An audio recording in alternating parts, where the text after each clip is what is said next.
All right, now, everybody. Quiet, listen to me. We're going to start a show.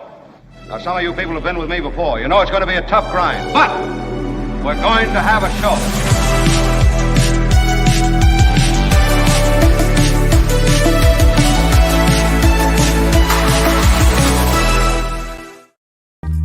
And good morning, everyone. And to all of you in the Bay Area, congratulations on your Niners. Dominance. Commissioner is here with us. The commissioner of sports on this show is Albert.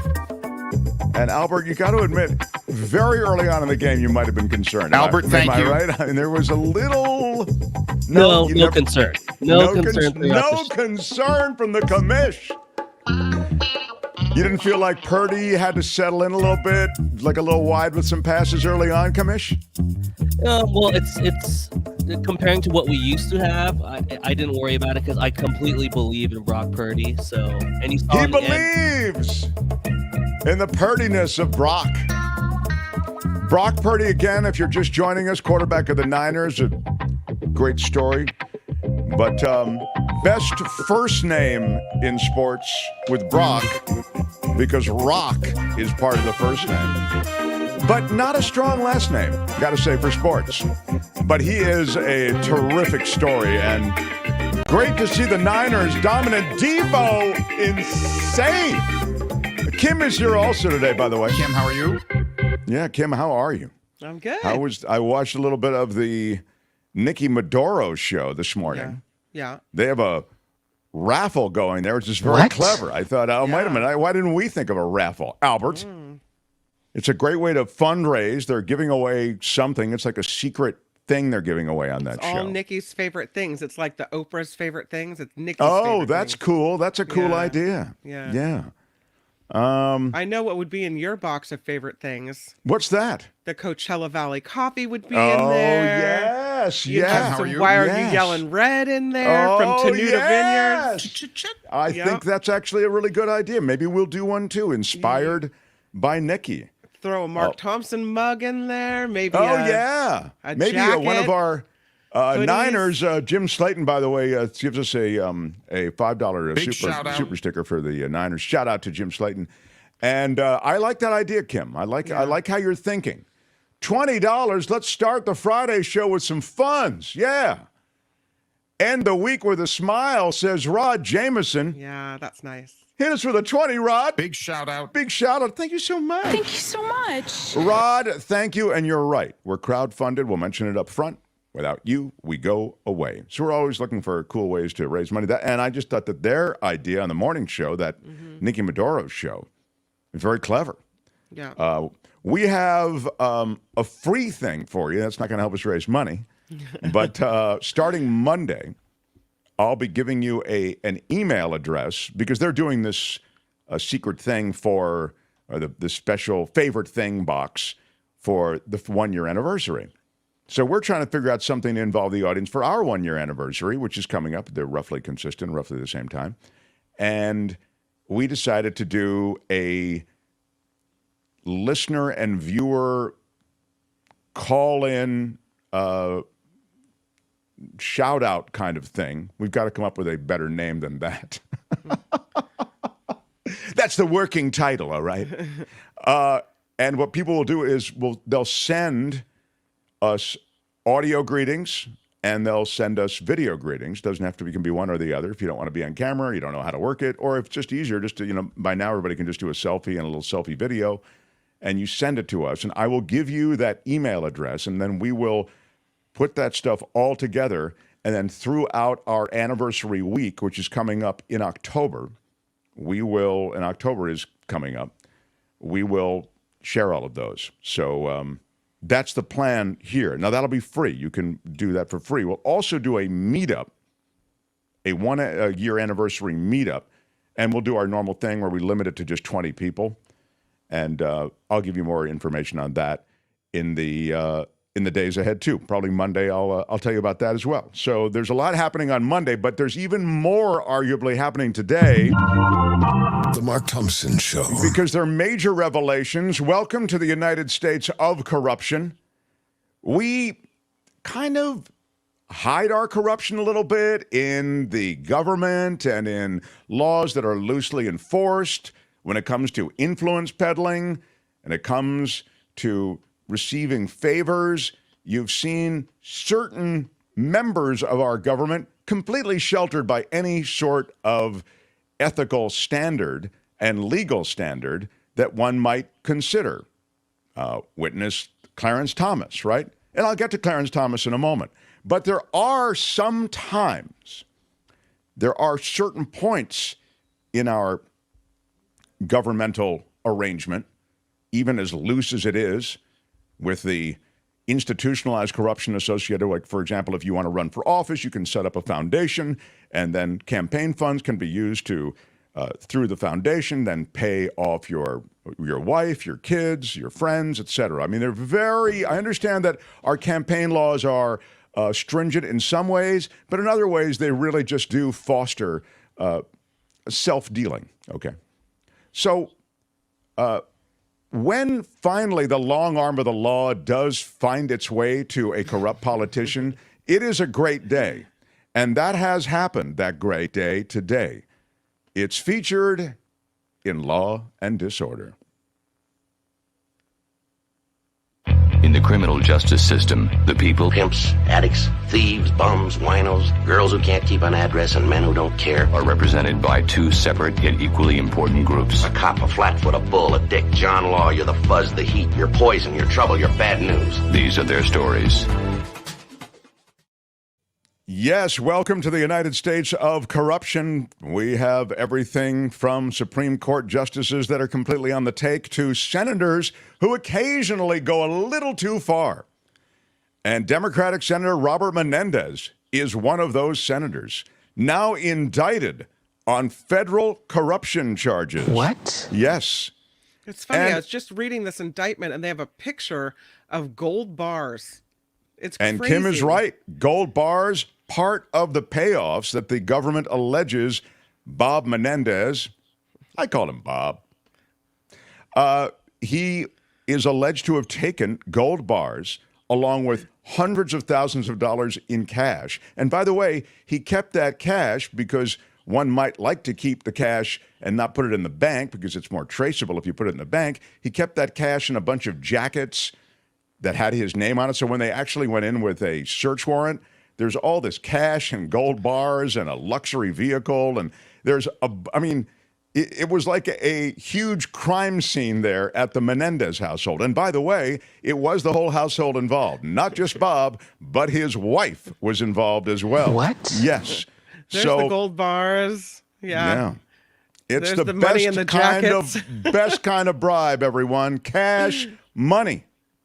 And so Senator Bob Menendez indicted today, this just happened this morning, on corruption charges. The indictment filed in Manhattan, one of our favorite places to file indictments. Yeah. It was following a federal investigation that claimed that he allegedly accepted luxury goods, large sums of money, and bribes in exchange for committing corrupt acts, including providing sensitive information to the government of Egypt. Albert, you have the story. We'll run a little bit of this report, and then we'll talk on the other side. Accusing them of a bribery conspiracy, and it's really complicated here. It's multi-pronged. It accuses the senator of accepting cash and gifts, including, as you mentioned, gold bars, a luxury Mercedes-Benz vehicle, in exchange, and they call it bribery, for taking official action to benefit the people that were paying the money in three separate arrangements. There was an Egyptian figure who had a halal meat business that got an exclusive deal to provide halal meat to the government of Egypt, even as Senator Menendez had significant influence over foreign U.S. military sales and military aid to Egypt. And the indictment details a series of allegations where they say Senator Menendez exerted that influence and pressured Egyptian officials even as he was helping this company. And then separately, it says that the senator intervened in two separate criminal matters involving his associates, trying to stop essentially the criminal investigations into those people in exchange for financial compensation in the form of bribes. And what's so shocking about this, Anna, is it's coming just 6 years after Senator Menendez narrowly escaped conviction in a separate and unrelated that was a hung corruption jury, case. There was a hung jury. The Justice Department decided not to retry him. And he was admonished by the Senate Ethics Committee for taking gifts and luxury items from a friend of his in exchange for official action. Again, not convicted in that case, now facing these very serious criminal charges on him. There you go. So that'll give you a sense of where we are. And, I mean, it was all there. Let me just pop in with one of these facts. They call it an incredible detail, okay? Prosecutors allege Menendez returned from an Egypt trip in 2021, and he searched online for, quote, how much is 1 kilo of gold worth? That is great. That is a great fact. Yeah. Oh, How can I man. flip this stuff? Right. Yeah. What's the street value of the payoff I just got in gold bars? Wow. You can't make it up. No, you cannot. The more cha-ching you got, the more cha-ching you get. Well, that's true, right, Kim. baby. This has got some real cha-ching to it. The more cha-ching you got, the more cha-ching you get. So, look, this, as we've said and was noted in that report, is not his first rodeo when it comes to corruption. This is a corrupt senator. He got a mistrial the last time, and he's back at it. He is on the take. He and his wife, they are literally stuffing money in their pockets as quickly as they possibly can. They're stuffing it everywhere. 6 years after he skated on the first corruption charges, he's going to be back in court on more. $480,000 in cash hidden away, $70,000 more in the wife's safe deposit box, and $100,000 worth of gold bars. Yeah. He included, his wife, which was smart. There's a reason that this place is fun. Yes, it is fun when the whole family's involved in the corruption. Yeah. Probably let her drive that Mercedes is what I'm guessing. You know what's different about this, though, is, I don't know, what's different about us, I guess, is corruption is corruption. And it doesn't matter if you're a Democrat, if you're a Republican. It feels like people circle around Clarence Thomas. Oh, no, whatever. No, corrupt. This guy, Democrat, corrupt. If they're corrupt, it doesn't matter the party. Oh, of course you're right. I mean, but sadly, we're so tribal now that, whether there's a D or an R there is important. But the reality is it's not. This guy is, and they don't think that this is the end, by the way. In the statement today, the federal prosecutors say there may be more. And they are encouraging anyone, let me see if I can find it, the actual quote. Essentially, they're saying, anyone with additional information, please contact our office. Here it is. We're not done yet.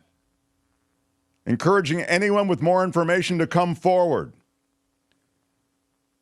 From 2018 to 2022, so he just skated on the last corruption charges with the hung jury, and he's right back at it with the government of Egypt. This is a very powerful senator.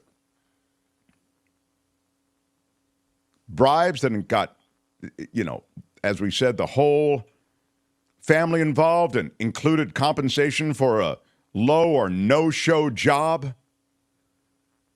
I mean, this is good old-fashioned political and Jersey corruption. You've heard about it, kind of the stereotypical. This is all there. So that's the latest on Robert Bob Menendez and his wife. They will not be driving that Mercedes anytime soon to court because I'm guessing the feds have seized that. But they likely will be very busy paying lawyers to handle this. His wife is Nadine, by the way. She's 56. He is 69. And again, he's chairman of the Senate Foreign Relations Committee. So when you ask him to get involved in issues with the government of Egypt, it's a pretty big deal. And apparently he turned over government documents and information in government documents to this country, to Egypt. So it all stinks, but it's not over. The Mark Thompson Show. As we continue with Law and Disorder, we get to another Pro Publica report on Clarence Thomas. Again, he of, what was it? Humble stock? I'd come from regular stock. Regular stock, that was it, yeah. Just kicking it in the Walmart parking lot. That's Let all. me put my credibility glasses on and share with you. Again, Pro Publica did break the story about, dozens of private jets and, all of the various trips he took, the different parties he attended at, these are freebies doled out by billionaires who did have business before the court. Now, there are revelations about the donor summit at the Koch network. Koch, as in Koch Brothers, Charles and David Koch. You're familiar with them. Political organization founded by these libertarian billionaires. They throw their money at academic institutions, and that seed money also ends up in a lot of local races in politics. They're smart. If you read the Jane Mayer book, Dark Money, she details essentially where all this Koch brothers money goes, and it's designed to infiltrate the U.S. and kind of, incubate those super conservative, very pro-business, pro-corporate positions and philosophies that inform the Koch brothers, right? Anyway, this huge party, essentially, some of the richest people in the country arriving at this annual winter donor summit of the Koch network, it was attended by Clarence Thomas. Just after 6 p.m., a Gulfstream G200 jet touched down on the tarmac, where so many of these private jets had already landed. One of the Koch network's most powerful allies was on board that Gulfstream G200, Supreme Court Justice Clarence Thomas. During the summit, the justice went to a private dinner for the network's donors. Thomas has attended Koch donor events at least twice over the years, according to interviews with 3 former network employees and 1 major donor. Again, Thomas is under no obligation to reveal any of this. So this is reporting on the part of Pro Publica. They have to both source this stuff, then they have to corroborate this stuff. This is really quite good reporting. The justice was brought in to speak in hopes that access would encourage donors to continue giving. Look at this Supreme Court justice that we brought in. That puts Thomas in the extraordinary position, this is from Pro Publica, of having served as a fundraising draw for a network that has brought cases before the Supreme Court, including one of the most closely watched of the upcoming term. Thomas never reported the 2018 flight to Palm Springs on his annual financial disclosure form. That's an apparent violation of the federal law requiring justices to report most gifts. A Koch network spokesperson said the network did not pay for the private jet. Since Thomas didn't disclose it, it's not clear who did pay for the jet. Thomas's involvement in the events is part of a years-long personal relationship with the Koch brothers that has remained almost entirely out of public view.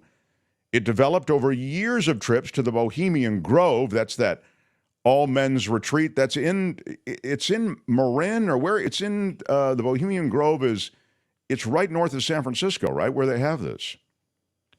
And they've been doing these. Myself. It's up here where I live in Sonoma County. Yeah, there you go. Mm-hmm. So he stayed in a small camp with billionaire Harlan Crow and the Koch brothers, according to records and people who've spent time with him there. And they dance naked at midnight around the trees in the forest. It's the most ridiculous, frat boy thing. It's insane. Yeah. And now the way we know about this, just to digress on this Bohemian Grove thing for a second, the reason we know about this in some detail is because they treat the help, okay, quotes, so poorly that now the, quote, help is chirping and talking. I mean, they're working people who are, and everybody's given these, butlers and valets for the period that they're there, and they work them so tirelessly, like they, if that's the word, relentlessly might be a better word, that they, they're working 15, 16, 17-hour days from what I was reading. And as a result, and they get paid pittance, they're peed, man. They're irritated. They're angry. And so they start telling stories. And that's how we know so much about it. Anyway, they... Clarence Thomas and his wife attended a series of these various meetings that the Koch brothers have sponsored and put together. And in so doing, they help benefit Koch brothers institutions when it comes to fundraising. So this is I think it's an ongoing embarrassment to both this country and to the Supreme Court. Here's a quote. "I can't imagine. It takes my breath away, frankly, that he would go to a Koch network event for donors." That's from Johnny Jones III, a retired federal judge appointed by Republican George W. Bush. Jones said that if he had gone to a Koch summit as a district court judge, I'd have gotten a letter that would have commenced a disciplinary proceeding. Quote, "What you're seeing is a slow creep toward unethical behavior. Do it if you can get away with it," Jones said. Yeah, I think it's less than a slow creep. Yeah, I was going to say a slow creep. We're full on out there with all of it. From the gold bars to the Lear jets. I mean, come on. That is exactly right. Kim is 100% right on that. So that's the latest revelations. Those are new from both the Menendez trial and also the revelations around the Clarence Thomas. So more revelations around Clarence Thomas. I mean, every time you turn around, there's another one about him. Yeah, it's true. He's a walking revelation, is what he is. I come from regular stock. Yes, I know. Guy's had his hand out for years. Yeah. He doesn't even have to put his hand out anymore. They stuff it right in his pocket. So. The Mark Thompson Show. Continuing with law and disorder, there's more.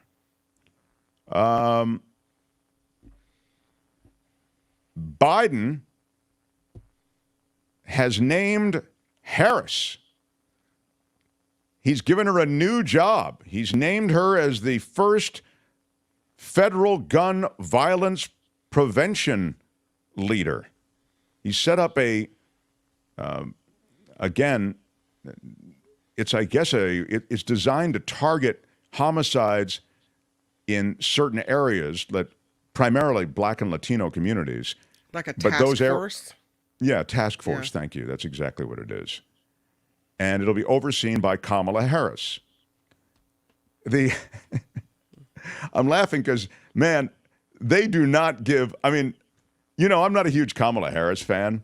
And by the way, that's more, I'm talking about her top of ticket. I'm not a fan of her running for president. Maybe I should put it that way. Mm-hmm. But, I think she's certainly, very super smart and capable in many, many ways. But I'm just saying as a top of ticket candidate. So I'm not like a rah-rah Kamala Harris person.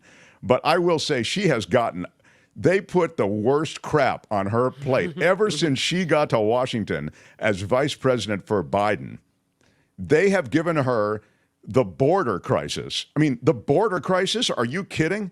That is an absolute no-win. There is nothing you could do. If you reduced immigration flow by 50%, it's still a mess. So, and she has no powers to really do anything. So she goes to Central America and she deals with leaders in Central America to try to reduce the flow of immigrants there. There are ways to maybe rebuild those economies a bit to try to prevent the economic incentive from being one more reason that people come to the U.S., et cetera. Then they give her, what was the other thing they gave her, Kim? They gave her one other thing that I thought, wow, she cannot get a break.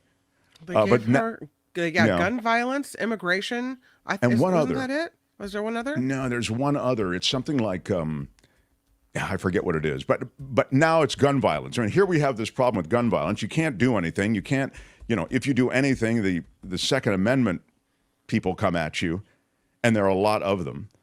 And if you don't do anything, it's like, look, you didn't do anything. We gave you the gun violence thing and didn't do anything. So I'm quite sympathetic. But nonetheless, they have given her, again, this position. It's the nation's first federal office of gun violence prevention. The White House said in this statement that it'll be overseen by Kamala Harris's office, directed by Stephanie Feldman, a longtime Biden gun policy advisor. Hey, at least they're doing something and recognizing it. I mean, They're giving her a yeah. pretty visible thing to do as well ahead of the election. So maybe they want her in a more visible role. Well, here's my Kamala Harris finger puppet. And she was very happy today with her new assignment. By the way, she's here, as you can see behind me. That's Frederick Douglass on her right. Yes. And that, unguessable, on her left, Kamala Harris is here. This unguessable, not a political figure, an artist and inventor. The great artist and inventor. I'll give you a closer look.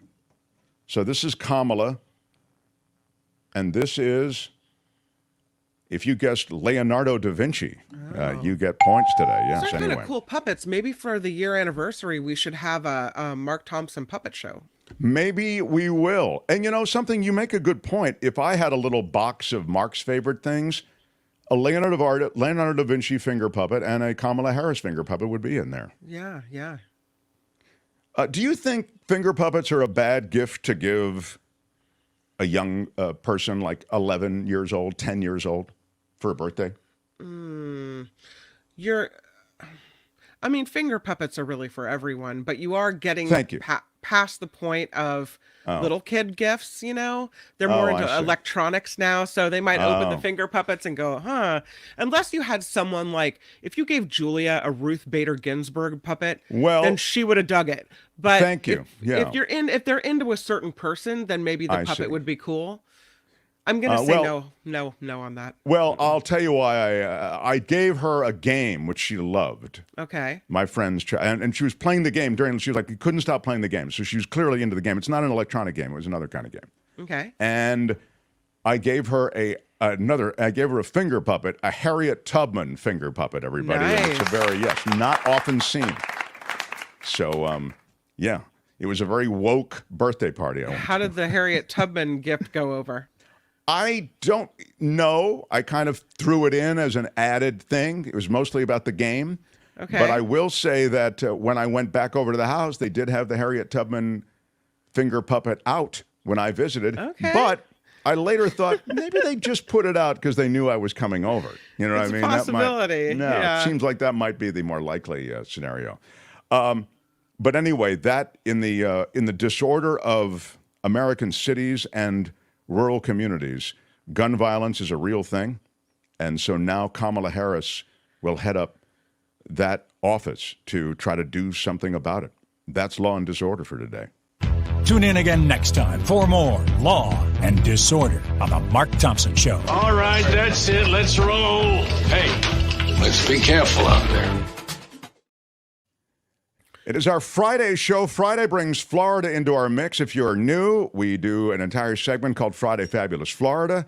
It's all the news from Florida. It tends to be a little weird, wacky, bizarro, informed by meth, weapons, reptiles. There's a lot in Florida. So we will get to that. I'd like to do a news capsule if I could.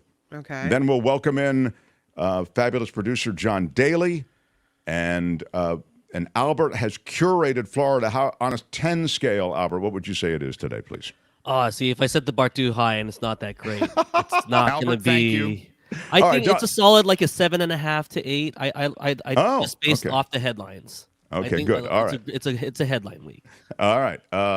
Very cool. All right. Smash the like button like a boss. With your iron rod. We're 30 minutes in. In the next hour, of course, we're joined by Michael Shure and by Jim Avila, two distinguished political perspectives that we'll get, and we'll run much of what we've talked about and more through the hopper of Shure and Avila. So again, Florida next, though. Mark Thompson Show. The Mark Thompson Show.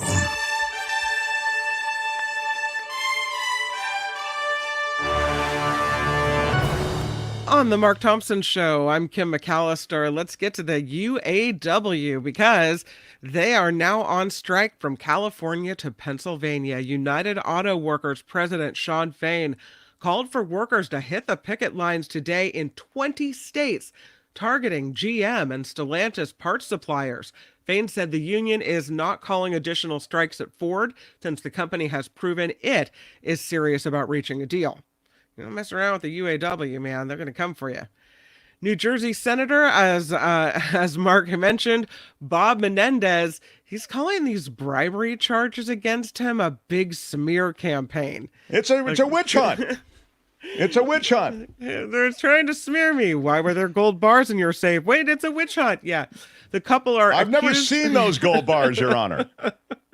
But your wife was driving the Mercedes. I didn't even notice the Mercedes. You'll have to talk to her.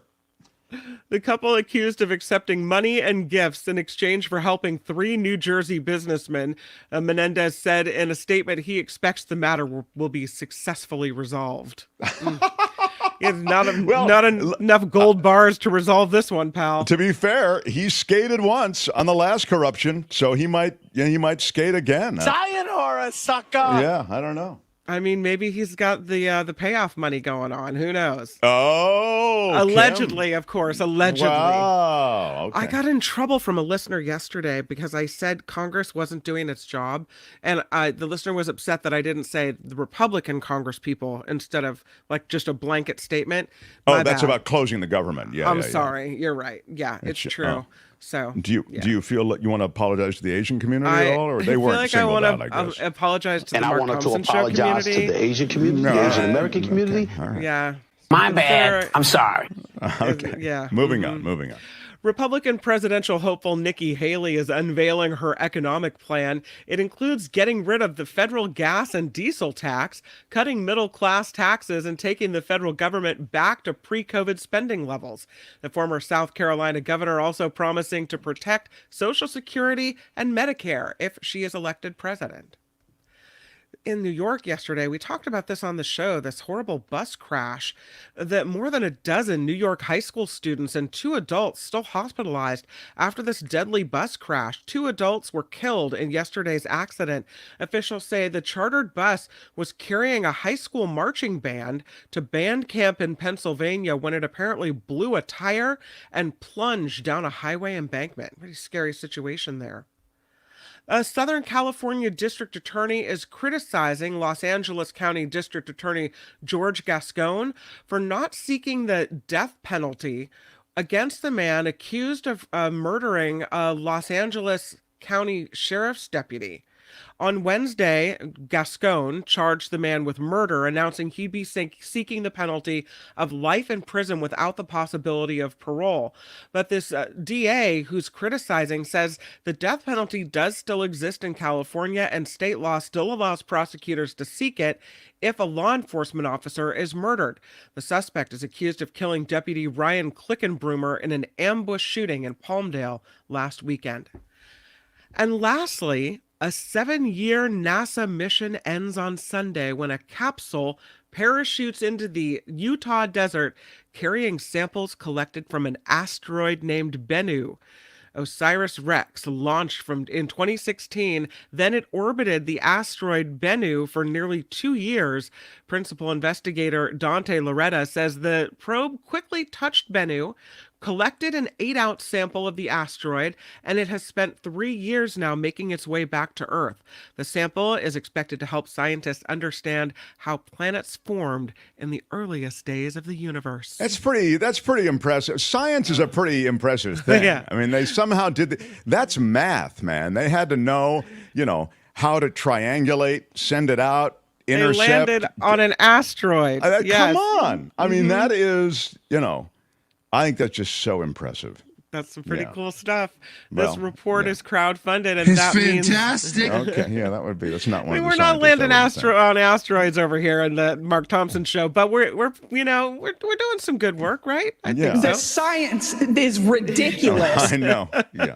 Thank you, Doctor. It means that we rely on you. Find us at themarkthompsonshow.com. You know who was involved in that asteroid landing and that research, and finally he's got to be, I'm sure he's taking the day off, is Dr. Emil Stockhausen the third. Yeah, he loves it. Yeah. You'll find the Patreon and the PayPal link at themarkthompsonshow.com. I said it. I'm Kim McAllister. This is The Mark Thompson Show. Hey, which one do you use, Mark Thompson? Who's Mark Thompson? The Mark Thompson Show. Come on, everybody. Put it together. Kim McAllister, everybody. Come on. You loved that newscast, didn't you? Yeah. Can't get better than that newscast, can it? Oh, it can. It can. Yes, it can. And it How will. about it for fabulous producer John Daly, who welcomes Fabulous us. producer John Daly. We welcome on Fridays. Morning. Good morning. I missed that drop. I haven't heard that in a while. Yeah, There you go. that's right. Morning. We'll try to hit you with it like a jillion times today since you've mentioned But during that it. last segment, I was willing you to hit drops. The science is ridiculous. Come on, man. The science is ridiculous. Science is ridiculous. I know it's not easy because they're not all. Yeah, It's they're not very, all in one place. It's very 3D chess, the drops. So you have to kind of be watching a lot of different platforms at once. But it's so good to have you here. No one knows the drops, I should say, just apropos of the drops, like John Daly. He's incredible. And on KG, apropos, you're right, is a ding word. The day that the drop machine went down, John Daly It was a dark day. He did all of the drops, and it was hilarious. It was a truly singular event because John did all of them. But without any further delay, Albert has curated Friday Fabulous Florida. He is the maestro of Friday Fabulous Florida. And he's saying that he's fairly confident that at least from a headline standpoint, Florida, isn't he? He's the Brock Purdy. He came in. It's interesting. Well, it's not quite a pure parallel, but he came in after Daly backup, left. Right, Mark? I came in. I spot started him a couple times. That's true. Yeah. I just meant he was great, but yeah. I know. No, but we like to drill down, those of us who really follow the Brock Purdy story. Yeah. And so he has a strong name, just like Brock Albert. Yeah. Again, strong first name. Last name is not weighing in quite as harsh. Friends, thank you for being here. Now, let's do it. Friday Fabulous Florida. It's time for Friday Fabulous Florida. There is a gigantic alligator in my kitchen. A look at the weirdest stories from our weirdest state. Truly an odd Florida story involving something that is common in our Florida stories, and that's an alligator.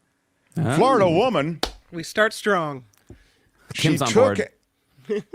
Took an alligator from her previous job, kept it in a hotel bathtub to use for birthday pictures. What? Yeah, it's Ooh, it's a wild idea, but it just might work. It's an awful idea, is what it is.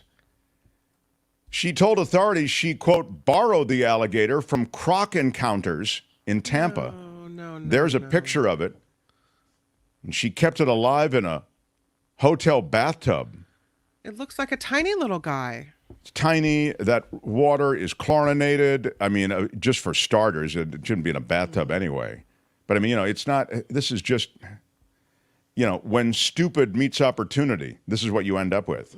The Florida Fish and Wildlife Conservation Commission said that an officer was dispatched to the Grove Resort and Water Park. That's in Winter Garden, Florida.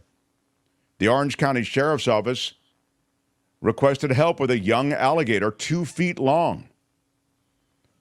Stefan, her last name, told officials that she, quote, borrowed the reptile without permission from her former job, Croc Encounters in Tampa.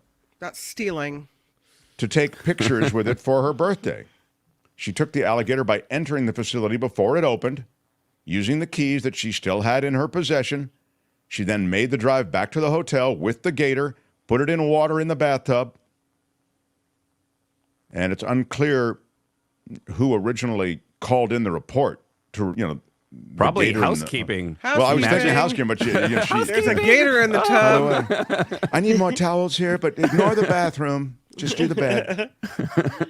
The gator was alive, but cold to the touch when officers arrived. Yeah, it's not cool.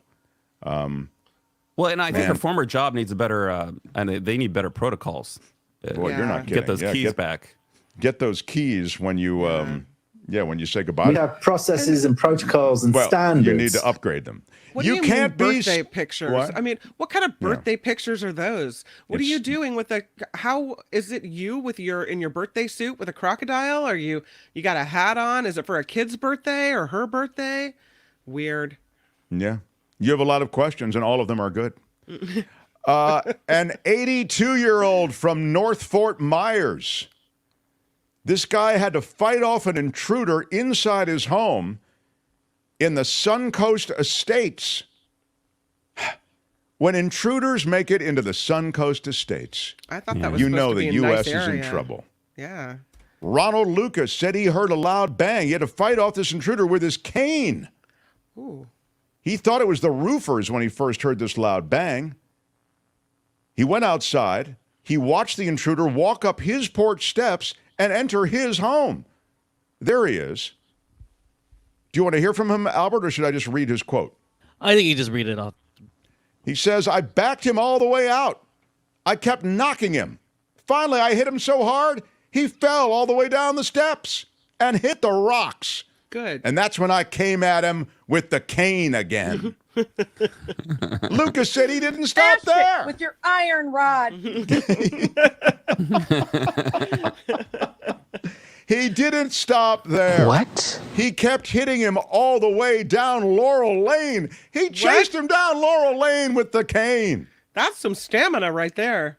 Finally, he says, and this is a quote, another guy comes along and says, you better leave that old man alone. And I said, well, it's too late. I've already beat the tar out of him. Once the man was out of the home, Lucas and his wife called the sheriff. The deputy said, I wish he ran into me. I said, I wish he had too. And you can't be scared. You got to get scared out here. You're dead if you get scared. It's as simple as that. Good words of advice from an 82-year-old there in the Suncoast neighborhood. Suncoast Estates, Florida. Wow. I might get a cane even if I don't need it, maybe in Just like 20 years. Yeah. Self-protection, absolutely. Sure. I used to walk around the streets of New York with an umbrella, with one of those sharp, the long ones with the sharp thing on the end. Yeah. I thought, you never know when you're going to, you know what I mean? People aren't going to mess with On them. guard. Yeah. I mean, it's just like, as you look at a street scene, the guy with the umbrella with the pointy thing on the end, you're probably You not might going to need go to after take him. out Spencer Christian. Yeah, Umbrella exactly. fencing. About Andrew Spencer. On guard. A Florida man is accused of stealing more than 1,300 gallons of gasoline. He was arrested after stealing more than $9,000 worth of gas from Wawa locations in Orange County. His name is Yerison Perez.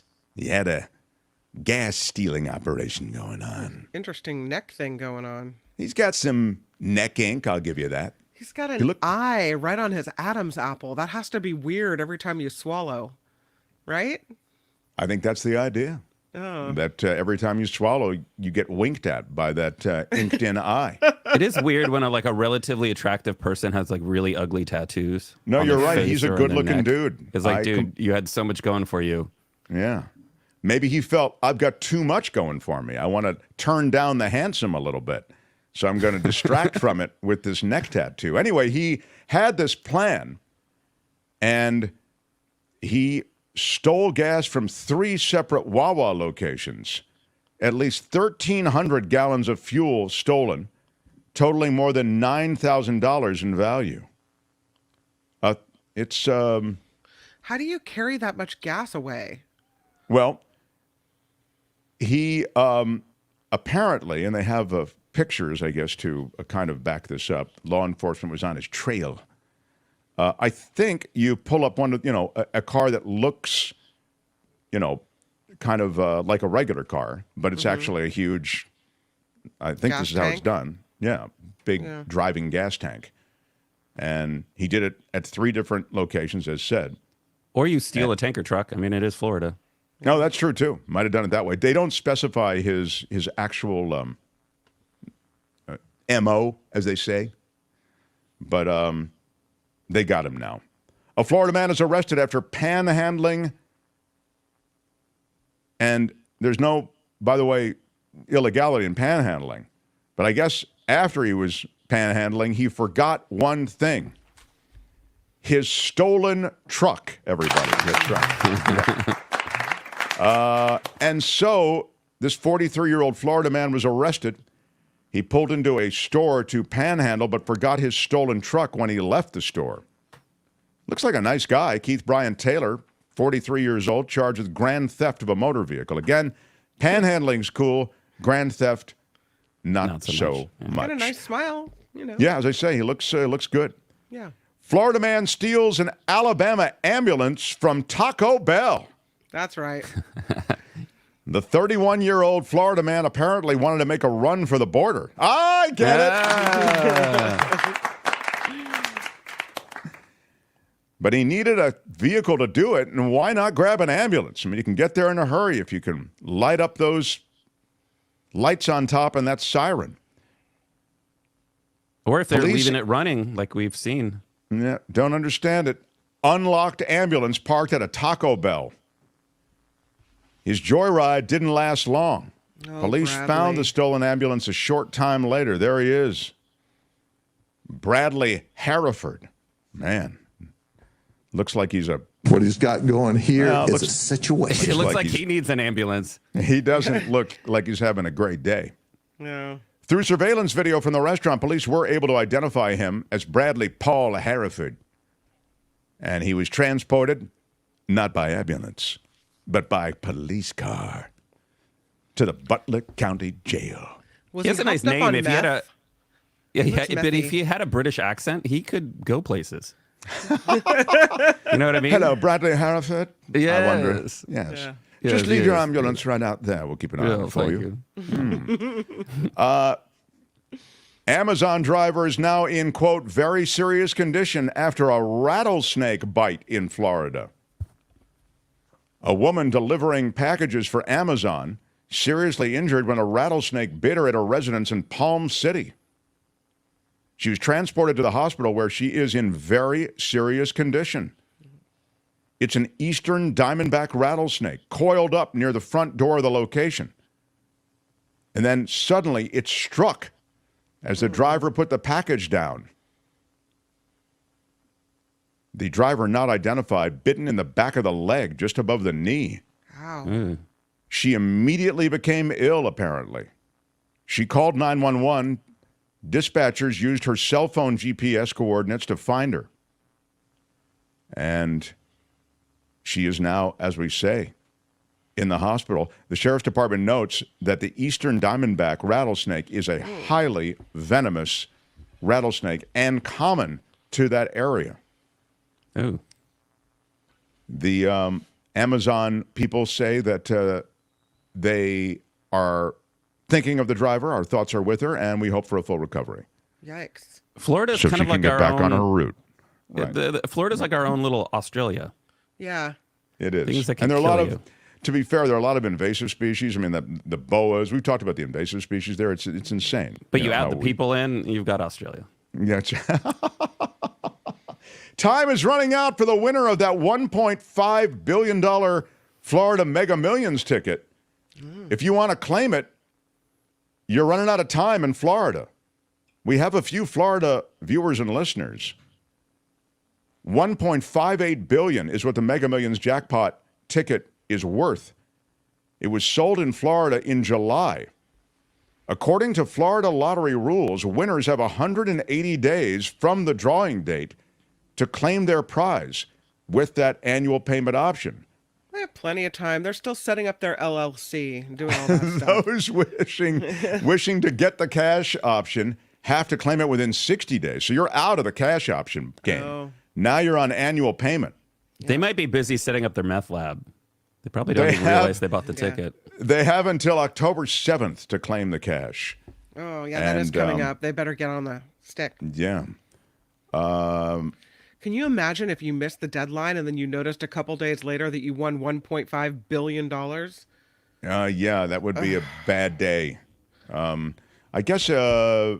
Anyway, if you're curious, you can Google what your dates are. Google it. Yeah, you'll find all the information there in the Mega Million. It was drawn at a grocery store, the Mega Million, I believe, on Atlantic Boulevard in Neptune Beach. Do you want to guess what grocery store? What grocery store in Florida? It's not Whole Foods. Oh. It's right down from Whole Foods. It's Florida, John. I'm going to say Publix. Yes, Publix. Yes. Thank you.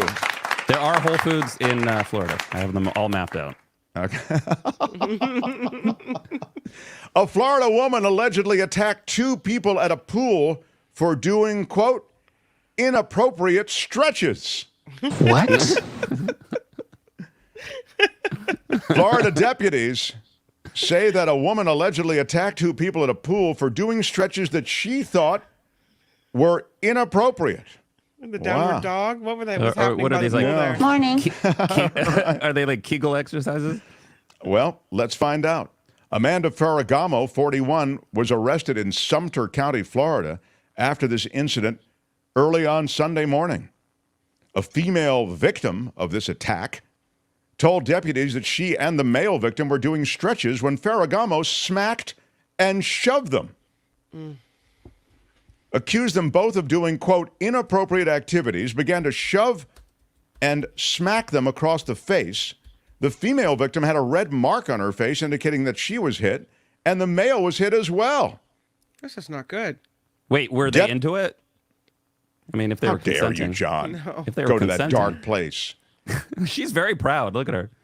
The male victim, she does look proud. She's an attractive gal. She's cray-cray. Look at her face. Look at her. No. She's got the crazy eyes. Yeah, she does have a little dose of crazy, maybe. Yeah. The male victim told deputies, she effing attacked us, dude. Right. She's pissed. Did you really just do that?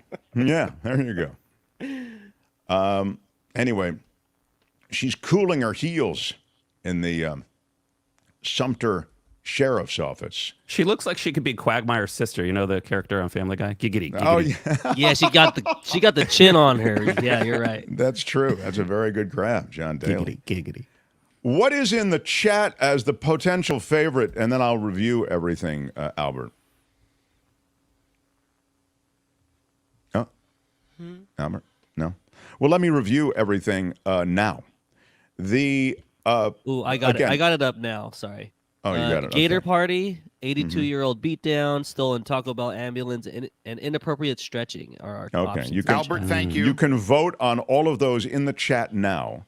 And while you vote, you can also just mention your favorite. And if you're watching or listening/watching in replay, you can indicate in comments what your favorite is. Here they are. I know it's like choosing between children. It's very hard to do, but the bylaws of this program require that all of us pick a favorite. Yep. The Florida woman who allegedly took the alligator from one job, her prior job, kept it in a hotel bathtub to, quote, use for birthday pictures. The 82-year-old Florida dude who fought off the intruder with his cane, yelling, "You can't be scared." The Florida man accused of stealing more than 1,300 gallons of Wawa gas at 3 different locations. The Florida man arrested after panhandling. No problem with that, but he forgot his stolen truck when he left, and he was prosecuted for that. The Florida man who stole an Alabama ambulance from a Taco Bell. The Amazon driver in serious condition after the rattlesnake bite. And the time running out for the $1.5 billion Florida Mega Millions ticket to be claimed, for the money to be claimed. And Florida woman allegedly attacked 2 people at that pool for doing inappropriate stretches. While you all vote in the chat, I will ask for favorites here on the show. The beatdown by the old dude was good, says John Slade. Gramps, says Maud. Yeah, that's I feel like the beatdown could be like a kind of dark horse winner on this, but let's ask our panel. and start with you, fabulous producer John Daly. What was your favorite? Fabulous producer John Daly. I like the stolen ambulance because it also brings in the drive-through. I love the combo meal there. Yes, you're right. That's very strong. But yeah. I think I have to go with Kane Justice because, people get attacked in Florida, and this guy fought back. Yeah. No, Kane Justice, fine. Kane Justice gets a selection from John. Kim, what was your favorite, please? I can't fault John for the Kane Justice, but I'm going with the Gator. I know that you think I always go with the Gator, but I mean, where else are you going to have a lady steal a gator from her former place of employ to pose for birthday pictures with it in a hotel bathtub? Kim is right. You'll seldom find that collection of variables in one place where your whole job Florida had through gators. and through. Yeah. Yeah. I hear you on that. All right, very good. Albert, what is your favorite, please? First, the 82-year-old is running away in the poll. 82, like 60% of the chat. So, okay, and I see a lot of the comments too. I really like this inappropriate stretching. I'd like to imagine that they were stretching normally, and the lady had some issue to their stretching, so they turned up the inappropriateness to kind of just like egg her on. Yeah. I love that. Oh yeah, you thought that was bad. Stretching. Yeah, we'll get freaky. Yeah. Yeah. Very good. Good choice. For the pure weird absent-mindedness of it, I would think about actually going with the guy who was panhandling but actually got arrested because he forgot his stolen truck when he left. Strong. Yeah. Strong. That was, I feel like that was pretty strong. Even the, I got to go with the dude who beat everybody back with the cane, although it doesn't feel like that's unique to Florida. That's why I'm just, I think Kim is on to something with the alligator. This is very tough this week, Albert. I think you actually curated a very strong Florida. Very good headlines this week. The details weren't as crazy as it normally is, but just off the headlines, very good. Yeah, I'm going to go with the Florida guy who, beat back the entire thing with his cane. So, and apparently the chat agrees. That's Friday Fabulous Florida for today. This has been Friday Fabulous Florida. There is a gigantic alligator in my kitchen. Y'all come back now here. John, it is always a pleasure to have you here, and I will tell Fabulous you that producer John Daly. We watch in great anticipation every day that I can the After Party Live, which is your show. And if you like gators, we do have a gator story. It comes from India, but in honor of Florida, we have a gator story. Oh, cool. So that'll be on the After Party Live. It follows this show over on the After Party Live station, and you can find Kim, the chit woman, and you can find John How did I Daly. become that? Why am I the chit woman? Hey, we didn't say it. You said it. Yeah, I don't know. I mean, you tell us. Who I am. I'll write it and we'll do it live. All right. You'll do it live after this show. John Daly, everybody. Have a great weekend. Bye-bye. Bye. Nice job. Wow. Well, I'm The Mark Thompson Show. I'm hoping actually for a quick do we have Jim Avila waiting? No, we're actually on time today, Mark. Oh, okay. So 12:01, let's I do think a we can get news the capsule. This is very, very good. Thank you, Albert. Let's do a Albert, thank you. News capsule, and then Michael Shure and Jim Avila. There's much to go with. We have the breaking news about Menendez. We told you about that. Clarence Thomas breaking news as well with the Koch brothers that he's been rolling around with for years, as it turns out, fundraising for them, and then, of course, ruling on cases that involve a Koch brother interest. But also, the government may shut down. That is a real possibility. In fact, I'd suggest it's a likelihood. How to build the necessary coalition to avoid it and what this means. Trump is actually out there saying, yeah, shut it down if it'll end the cases against me. So we'll get to those as well. Smash the like button like a boss. With your iron rod. Again, a news capsule. And then Avila and Shure next. Mark Thompson Show. The Mark Thompson Show.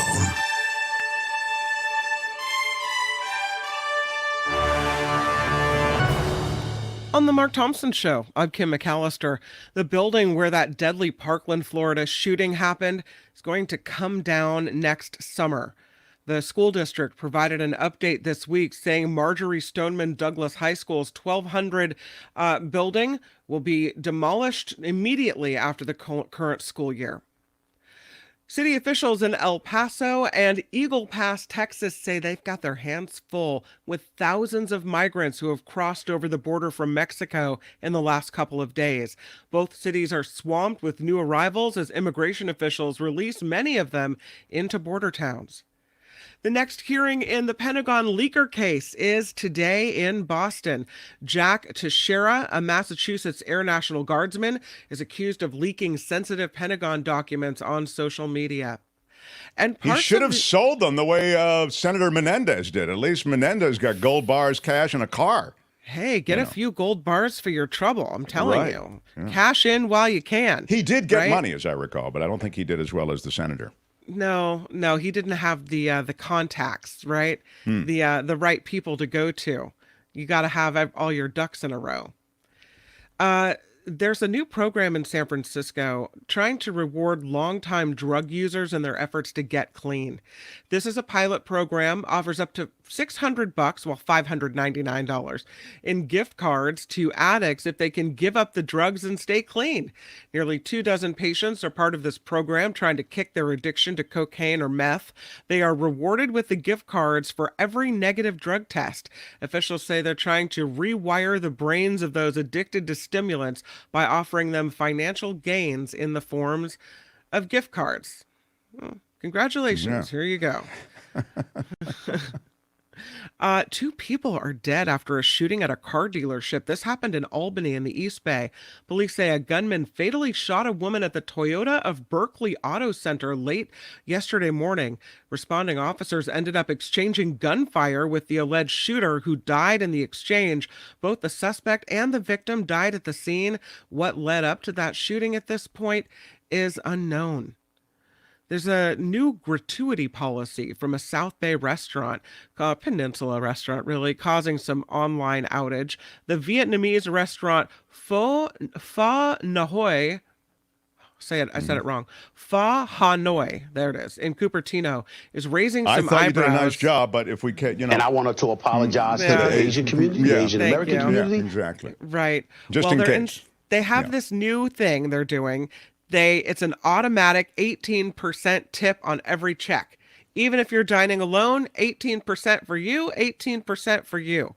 The news is causing an uproar in the foodie side of Reddit, where thousands of people have weighed in with their thoughts on this new policy. A lot of people pretty upset about. Hey, I'm saving money. You want 18%? Tip. Great. Build it in. I'll just sign it and get out of here. I'm saving money on every check. Normally 20 minimum. Right. But most people do. Yeah, they must also have had a lot of people not tipping. Yeah, exactly. Well, obviously that's the case. I think. Yeah. The arithmetic's just easier at 20%. That's that also helps you. But yeah, what I don't like is the service. They add like a service charge, and this is the charge for our medical insurance for employees. I mean, literally, I've been to a few restaurants where they break it down like that. I sort of think like, gosh, can't you just roll that into the price? It just seems a bit irritating that I'm having to, that you detail all the different hoops that you have to jump through as a small business owner. I mean, I'm sorry you do, but why do I have to have them all as line items on my check? So less of a problem with the gratuity. Hollywood studios and striking writers meeting again today. The issues like AI and how many writers could or should be required for projects still under discussion. Supposedly, they're ironing out a deal. The Writers Guild of America has been on strike since the beginning of May. So we'll keep our eye on that story. And lastly, a rare $10,000 bill from the Great Depression has sold at auction for $480,000. Wow. Wait, it was worth $10,000. I didn't know there was a $10,000 bill. Heritage Auctions of Dallas says not the anymore. Yeah. Large denomination U.S. note was printed in Boston in 1934. features the face of Abraham Lincoln's Secretary of Treasury, Salmon Chase. Is it Salmon P. Chase or Salmon Chase? I don't know how do you pronounce his name. The auction house says the bill is of exceptional quality and noted that this month's winning bid broke the record for a $10,000 bill from 1934. The $10,000 bill, the highest denomination note to ever circulate publicly. The $100,000 bill featuring the face of Woodrow Wilson was once used by Federal Reserve banks but not intended for federal use. So there was a $100,000 bill, but that wasn't publicly circulated. So that the biggest one that we have had access to is the $10,000 bill. And so this is it. And of course, there's no 1,000 or 10,000 anymore. So no. You would know, I guess, if there was a $1,000 bill, it would be in your pocket. Well, I certainly. Do you know who I am? Yes, I would have. Kind of a big I might carry one right. just for show. Yeah. Just, pull it out of your wallet and flash it around a little bit. Sure. Yeah. This report is Look, crowdfunded, which Clarence means Thomas and I come from regular stock. rely on we come from you. regular stock. Okay. Do you keep that with your gold bars in the safe? Right. Exactly. Yeah. Senator Menendez and I keep. We're not showy about our money. Go ahead. Find us at themarkthompsonshow.com, where you'll see the Patreon and the PayPal link. It's all here for you on The Mark Thompson Show. The Mark Thompson Show. Oh, I love it. What up, everybody? This is our Friday show. We do a lot on Friday regularly, and one of the things I look forward to is talking to two guys who give us perspectives on everything going on in politics. This guy has forgotten more about politics than most of us will ever know. I just saw his stuff that he was doing at, I believe it was a Trump rally. A lot of his stuff goes viral because he talks to these Trump supporters. And anyway, welcome Michael Shure, and I'll talk about that a little bit more. Good to be here. Yeah. And the former senior correspondent at ABC News, Jim Avila. What's up, Jim Avila? Good morning. Hello, sir. Michael, I'll get to the closing down of the government and everything together. But we did find it. Do you have it, Albert? Michael Shure's stuff? I sent it to you. Paid family leave. I think there should be more of it, especially during pregnancies and maternity leave, things like that. Yeah, I think you should definitely have that, at least for a certain amount of time. I'm all for it. I think it's important. Yeah, that's okay. I like it. I agree with paid family leave. I mean, you put in all your work and time with your employer. We all have Stop for a second, lives. Albert, if you would. afford- This is at a Trump rally, Michael Shure. What is it? And yeah, it's a Trump rally in Rapid City, South Dakota, about a week and a half ago, 2 weeks. Yeah, and so basically, well, we don't have to watch the whole thing, but this is just wanted to. There's a little sample of a few. Basically, the policies of the Biden administration, or of the left, if you want to leave the administration out, are things that they warm up to and actually articulate general support for. But when you attach a Biden administration name to it or the Democrats to it, that's when they recoil from it?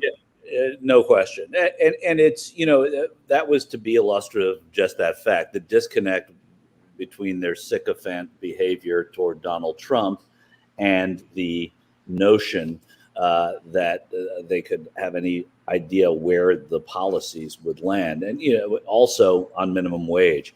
As a matter of fact, when people say that minimum wage is a big issue for them, which they often do at these Trump rallies, I tell them, I say, so then you support the policies of the Majority Leader Hakeem Jeffries, the White House, and former Speaker Nancy Pelosi. And then they stop and they say, I guess I just want more money.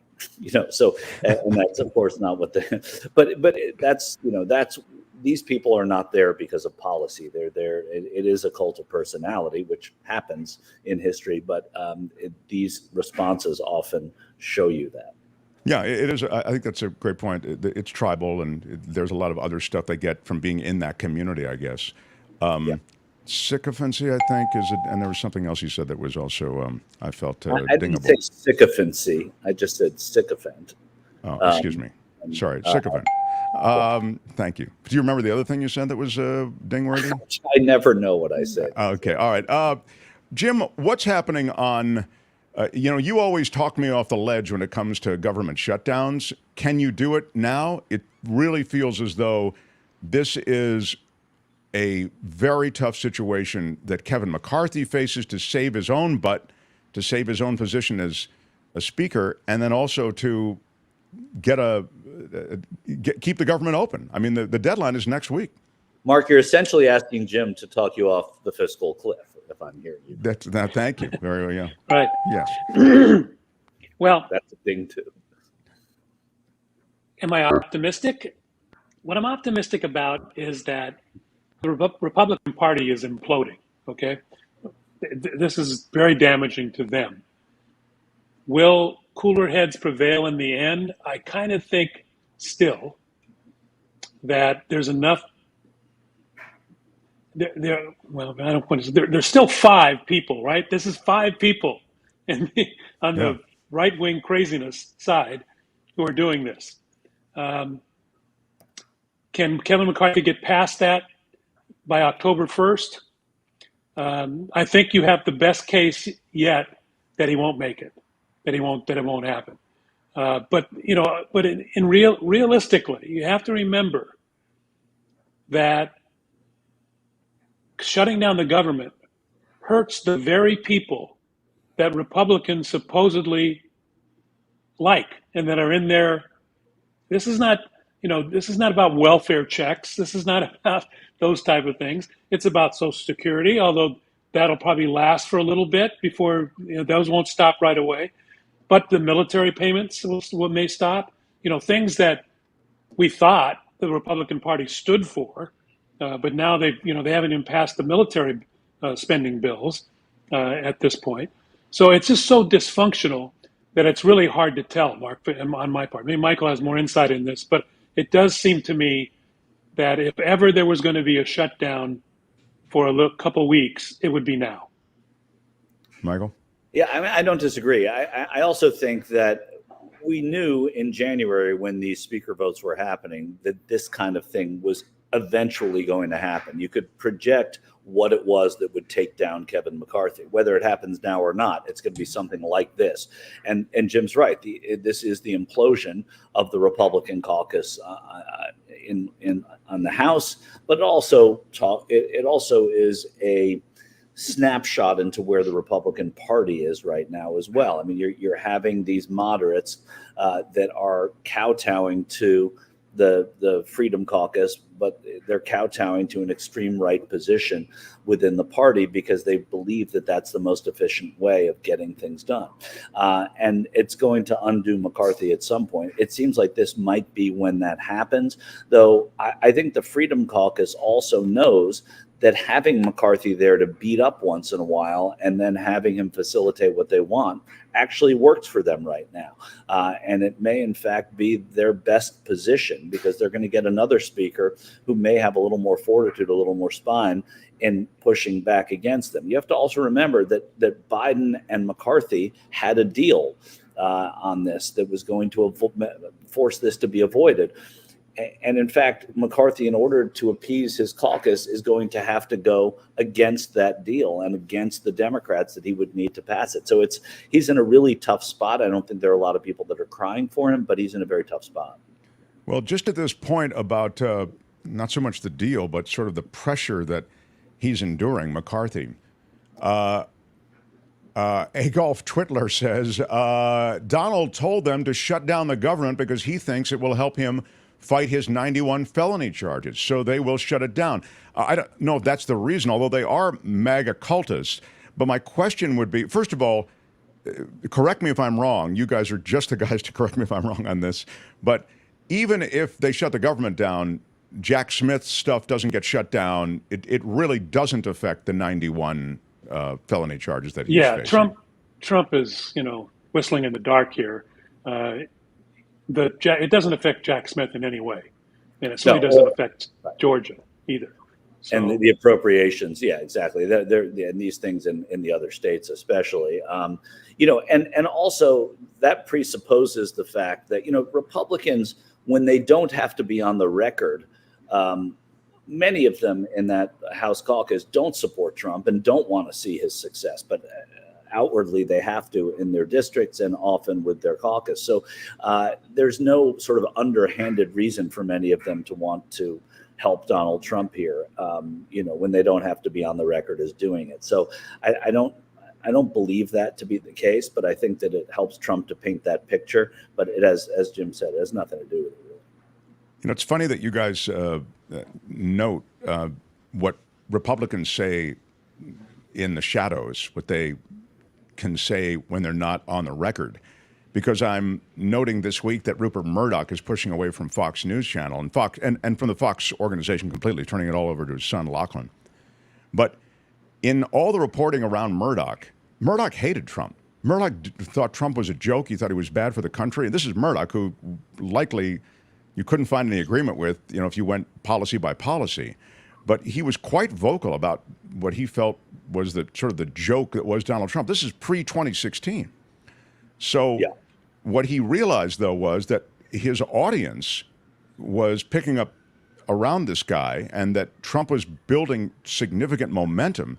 And it was essentially a case of audience capture. He gave the people what they wanted. And boy, did he ever. He created a narrative and crafted an image for this guy through his hosts and the reporting on Fox News Channel that led him to the presidency. So as he leaves this week, I wonder if you can give me a second on Rupert Murdoch, Jim. Well, what I've noted is, and you never want, he didn't die. So I think we can be critical, all right? There are people all over the media, practically.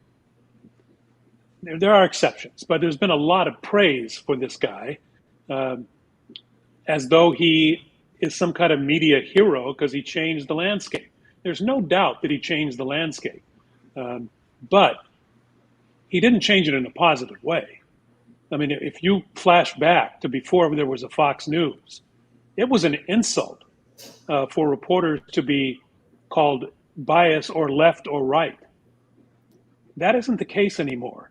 He went out, he decided, Roger Ailes, he decided, his person actually in charge of Fox, decided that they were going to take a point of view. That led, of course, to MSNBC, changing it from a straight, pretty much knockoff of NBC News to a point of view thing. And even CNN to some extent, but CNN, in my opinion, was never because of ideology, but it was more anti-Trump because they were trying to stand up for truth. And when they called him out, it appeared as though they were being biased. But I don't think that's fair. MSNBC, on the other hand, has a real point of view, and that's the legacy, I think, of Murdoch. He is not helped in any way.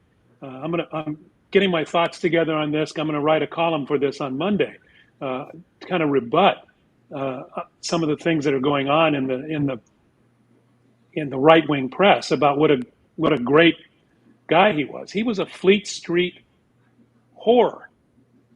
He is the one who had News of the World, the newspaper in London, which printed, here we have Page 6 in New York, right, which has gossip. There they have Page 6, which has naked pictures of women. Then he also, his paper was found to have wiretapped people's phones to get stories. They have no shame whatsoever. This guy is a disaster. And it's certainly true that he comes out of the tabloid swamp, Michael Shure. Well, he does. I mean, since the New York Post was taken over by Murdoch, he turned it, whatever those papers in the UK did, and in Australia, he turned the New York Post into a sensational look. The tabloids were always tabloids, the Daily News and the Post in New York, but he turned it into a scurrilous newspaper, and that's what he did with Fox, and he did it to great financial success, and he made a lot of people a lot of money. He made himself a lot of money, but he's certainly not going to be missed. It'll be interesting to see how his younger sons are able to usher the next generation. And going back to some of the stuff I do on the road, many of the people at Trump rallies don't watch Fox anymore because they don't think it's right wing enough, to give you an idea of where people are. So Fox does need a little bit of a shine, even with the people that it most tries to appeal to. And I think that the new generation may be able to do that. He's not going to be missed. He was a bad guy, and I think it's we will know more as the history is written on Rupert Murdoch what a bad guy he was, but we know enough now. What do you make of Trump's change or modifying his position? He tries to sort of play to the room and take the avenue that he feels is most probably effective in terms of the electorate, or sufficiently effective with the electorate on abortion. He's really kind of, it's bizarre that he was doing a victory party on the Supreme Court rollback of Roe, that he claimed it as I got them to I put your Supreme Court, and now he seems like he's trying to walk that back somehow. Jim, what do you make of that? Well, he can read the polls too, and he can read what happened in every election since the Roe versus Wade has been turned over. The Republicans it's a losing issue, and it goes to what Michael was saying. Maybe not at Trump rallies, but across the country, 70-80% of Americans believe this is an issue between mothers, would-be mothers, women, and their doctors, and that politicians have no place in it. Trump wants to get it both ways, as he usually does, so he still does remind people that he's responsible for the Supreme Court that overturned it. But he doesn't want to be pinned down. Ron DeSantis made a huge mistake in signing the bill which gave a 6-week limit for abortions in Florida. That nobody wants that. I mean, that is hardcore. Only hardcore anti-abortion people are in that train, and he's losing a lot because of that. He's losing because of a lot of reasons. Yeah. But in general, that's not where America is. The other part to add on to what Jim said is the polls, right? It's not just the polls on the issue. Now Donald Trump sees the polls in the race in this Republican primary, and he doesn't have to be as far to the right? He knows, because of the polls Jim was talking about, that he needs to appeal to independents, so he can soften without any problem.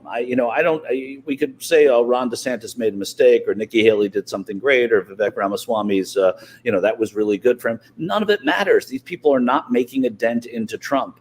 Trump knows that now. At the time when he was supporting the Dobbs decision, it was unclear how he would be received. It was seen that Ron DeSantis was on the rise. It was seen that perhaps there was an appetite for a different type of candidate amongst Republicans. There isn't. Right now, we don't see that, so Trump can safely backtrack. He has to kowtow to the conservatives. Those are the ones that put him up there in the first place. But the Iowa caucuses don't matter anymore. He'll win them with his eyes closed. So I think that's the most important part of why he is moderating on some of these issues. That's a really good point, Michael, because he is now shifting from running in the primary already to running against Joe Biden. Interesting new CNN poll came out today in New Hampshire, which shows that Ron DeSantis is not even in second place anymore. Thank you. I was just about to get to this. Thank you. Please continue. I think that's he is in a nosedive. Nikki Haley has more of the more moderate type of folks have moved up. Nikki Haley, except for Vivek, continues to be an issue in New Hampshire. So too does Chris Christie in New Hampshire. He's moved up in that pack, which changes with the Bob Menendez resignation. Does Chris Christie maybe run for the Senate instead of for the presidency? I don't see it happening, but that would be really, really bad for Chuck Schumer, because they would have to spend a lot in that race. Another good thing that happened in the CNN poll, and maybe you were going to point out, Mark, is that Biden is ahead in a head-to-head with Trump significantly by 6 or 7 points. And I think that's because New Hampshire is a traditionally independent place, and Donald Trump is not doing well among independents anywhere in the country. And I think we'll see this happening in New Hampshire and other places with a strong independent nature. That's a great point. I would also add one other thing about the Biden-Trump stuff. You're seeing polls now that show them even. You're seeing that what you have to always factor in is the Democrats have not spent $1 billion campaigning for Joe Biden, right? It's the Republicans who are out there debating and campaigning and debating and campaigning. It's Trump who's out there going to rallies. when the money starts being spent, that's when it does make a difference. And that's why money in politics is important until it's not. And Biden will have plenty of money. Oh, yeah, whoever the nominee, but Biden will too. And that's what I'm saying. They're going to probably spend $1 billion. That's going to move the polls. That's, Will David Ignatius be out there campaigning for Joe Biden? That was incredible. I mean, the Democrats just can't. I mean, these are columnists. I get it, writer. They got to say what Now that you read a regular column, Jim, you know what it's like. You got to say some stuff that But I think all of you have the courage of your convictions, but I just think it's wild how the Democrats just can't wait to throw their own overboard. Well, I think if you're in the Biden administration or an advisor to Biden, that you might be a little careful about writing about his age like that. But it is an issue. It is an issue out there. And while certainly I support the Democratic policies and I support what Joe Biden has done, I'm worried. I continue to worry that one misstep, one mistake here, one health problem is going to put the Democrats in bad shape. I am resolute because I still believe that no matter what, it's going to be an anti-Trump vote, and an anti-Trump vote will carry the Democrats to victory. Let me just ask you one thing. If you were to assume in this hypothetical, which is not really a far-fetched hypothetical, it's a real likely hypothetical, that he's going to be fine and not have suffer any sort of a medical issue. But the Saudis and Russian oil supplies continue to be cranked down. So the price at the pump, could be $7 or even more when election time rolls around. You have this logjam in Congress and an interest on the part of the Republicans in sort of doing things to, create issues in the economy. Does that become something that tags Biden in such a way that it makes him a little less viable? Michael, again, nothing to do with his age, just with the way a president has to wear the economy. The short answer is yes, because if people tie the price of gas and groceries and the economy to Joe Biden, it's going to hurt if they are still where they are. I mean, it's not going to help, right? So it can only hurt. I don't think the hurt that it does to Biden is as bad as the hurt that Trump does to the Republican ticket. So okay. Yeah, I think the economy right now is in such a place that I think that Biden's going to be okay on the economy. The biggest vulnerability that we've talked about that Joe Biden has right now is the border and crime in the cities. He's got to address those two things, and they're easily addressable. I know that he's sending some more troops down there. That's a Band-Aid. What they need to do is take the issue away from the Republicans. Excuse me. What could he possibly do about crime in the cities, Jim? That's just not his thing, is it? What they need to do is message the fact that Joe Biden is not the guy who was screaming about defund the police. Joe Biden has always been a pro-police guy, and what they ought to do is pass two bills. He's got control of the Senate. All he has to do is propose two bills. One, that sends more money to the cities to hire cops, and number two, to pass a law, a total immigration reform bill. Those two things would address his most vulnerable positions. I'm going to add the cost of gas because, Jim, when I'm out there and talking to these voters now, and granted, a lot of them are Trump voters, all they're saying is drill, baby, drill. I don't want to pay this much for gas. We have to drill here in America. We have to drill in Alaska. This is what they're saying because that, to a lot of them, is the bigger issue. Homelessness is a big issue, but they're not city folk as much. So it is crime, and it is definitely immigration first, but it's gas in a big way. Price of gas. And the reality is that the Biden administration is, they don't get the green initiatives are advertised, but there's plenty of drilling going on. Yeah. I just see that we've got to wrap up with you guys. I just do want to touch on it because it did show up here in the chat. The third party is still not out of the question. I mean, that is the part that has nothing to do with Biden's health, Jim, for example, but it does have to do with political strategy. Here it is in the chat. Russ says, watch out for no labels and who is really pushing this party. How does that change the arithmetic, Michael Shure? Well, I mean, quickly, because you don't have time. I think it hurts Trump more than it hurts Biden. Really? Wow. Yeah, I think there are many more Republicans who are looking to not vote for Donald Trump. But again, I don't think it hurts anybody. But I think it hurts Trump more than it hurts Biden. I don't think it'll make a blip. Jim? Yeah, I mean, it's a party that's supposedly appealing to moderates. How much more moderate can you get than Joe Biden? Okay, this is not. What would hurt Joe Biden is a strong progressive candidate, which there isn't one out there. The progressives are getting in line. Bernie Sanders is in line. AOC is in line. So I don't think that's an issue. I think Michael brings up a good point. Where moderates have no place to go in the Republican Party because they have Donald Trump, who's not a moderate. He's a right-wing nut. So I think, I think that the potential of the No Labels Party is limited by the fact that it's Joe Biden. Guys, thank you. You're with us every Friday, and we appreciate it. You can find Michael on TYT and across the spectrum everywhere. His stuff, your conversations, your reporting, it's all going viral. That was just served to me. So congratulations, sir, on some good stuff. And Jim, I look forward to your column on Tuesday. Thank you for being with us, both of you. All right. Okay, thanks, Mark. See you, Mark Michael. Thompson Show. Bye-bye, guys. Albert, what are we doing? The Mark Thompson Show. I believe there's time for a news capsule and then Michael Snyder, the culture blaster. Albert, is that right? Or yes, the news, Michael Snyder, and we do have a bunch of super stickers from throughout the show. So we'll have. Well, to get to I'd that like at the to end. do this. What did we say about the super stickers? We should do them when they come in. Yeah, but you were busy with the law and disorder. You were doing law and disorder, and it was it wasn't. But we should have. I mean, that was an hour. That was more than an hour ago. Why are you yelling? I'm just saying what I'd You like. were doing things. Susan Roberts, thank you for $10. Why are you yelling? Thank you. my Susan God. Roberts, thank you. And a big shout out. shout out. These are people who deserve their shout outs. It's true. I don't even know if they're watching right now anymore. Gail is Spencer.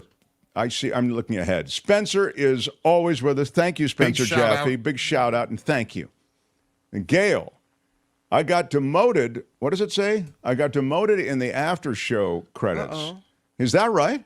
Yeah, her My font. She says my font is smaller, and I moved down to the second tier. Oh no! Not that it matters to me. Thanks, Tony. As always, love the show. That is a Tony thing. Thanks, Tony. We can take it up with him. All he does, and he doesn't really play favorites, he literally puts the people who donate the most on a regular basis in the largest font, and they're seen first. The same way in a movie credit, the people who have the most production there. But we're so grateful to everybody. And a lot of you have said, I don't care about even being on the credits at all. I just am happy to support the show. But there are those of you who, but anyway, Gail, you are, first of all, you're HOF, as you know. So with Hall of Fame status, she has the rod too, I think, right? She has the rod of equity and mercy. I believe I gave her the rod of equity and mercy, didn't I? Yeah, Kim? You did. so. You did. Yeah. So you've got a lot going for you, Gail. Please don't sweat the credits. But don't you think somebody with the rod of equity and mercy and Hall of Fame status deserves an elevated stature in the show credits? I'm just saying. Albert, why is Kim talking right now? Kim, how are you? The credits are just a reflection of the regular donations. But Gail, the thing about Gail is she regularly donates in the super sticker.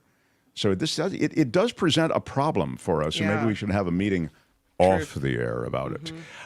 Vivian Alshawa, what up, Viv? Big shout out. Big shout out to Vivian. Thank you for supporting us with a $10 super sticker. And Candace, I don't think we've seen much of you lately. Thank you, Candace Worthman, for 5. Big shout out. Big shout out. Nice. Yeah.